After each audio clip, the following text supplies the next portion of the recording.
Trees transform communities. In addition to the ways trees benefit urban ecosystems and the animals and plants that live there, they also provide cultural services that can benefit people in other ways. Think about the place where you are happiest and healthiest. For many people, that place is some kind of green space or park.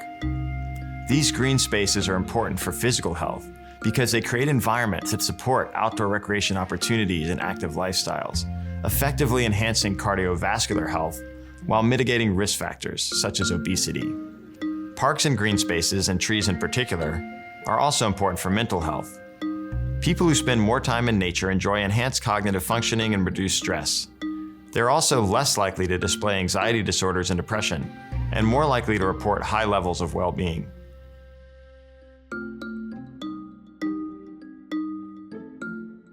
My lab at NC State researches the impact of spending time in green spaces. One of our studies found that the happiest cities in the United States have the most parks. Another one of our studies revealed that forest-based therapy can be more effective at treating depression than conventional pharmaceutical treatments. Connecting to nature facilitates positive social and emotional development too.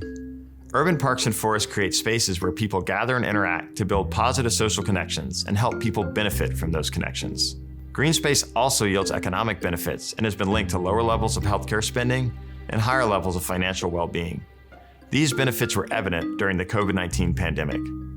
Our research consistently showed that individuals and communities with access to parks and green space during that time demonstrated better health outcomes and a heightened ability to cope than those unable to use or access these areas. Trees also provide another unexpected benefit, the ability to help mitigate crime. In a recent study across the United States, our team discovered that more green space is linked to a lower risk of crime in all 300 cities studied, and the significant association held up even when controlling for a variety of other social and demographic factors. Why?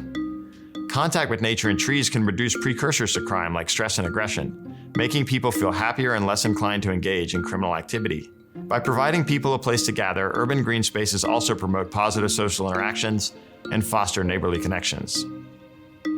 For all of these reasons, urban forests are increasingly viewed as a critical health promotion tool in cities worldwide.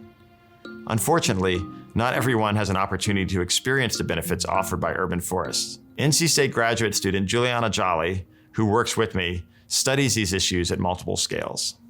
Many studies show tree canopy coverage tends to be lower in historically marginalized neighborhoods, those with lower average incomes and a higher percentage of minoritized residents. These disparities are often attributed to systemic racism and discriminatory legacies of practices such as redlining, which until 1968 discouraged investment in home loans in certain neighborhoods due to the area's racial composition. We still see those effects on today's landscape.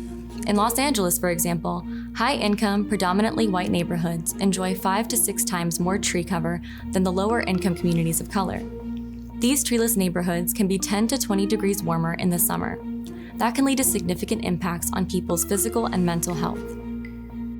Recognizing this challenge, urban forestry professionals are attempting to integrate environmental justice principles into their work. Today, we strive to ensure that trees are distributed equitably across cities and that everyone has access to parks and green space, a concept known as distributive justice. The rapidly growing popularity of tree planting programs in cities nationwide highlights this trend. We are also trying to find ways to embed community needs and perspectives into decision-making processes, a concept known as procedural justice. This work is not easy and often leads to unintended consequences. For example, while many professionals who lead tree planting efforts view trees as a major asset to communities, many residents often view them as a problem. Residents may be less aware of ecosystem services and more familiar with the problems or disservices that trees provide on their property. Things like maintenance costs, time-consuming chores, sidewalk and sewer problems, and potential hazards such as falling limbs and other safety concerns.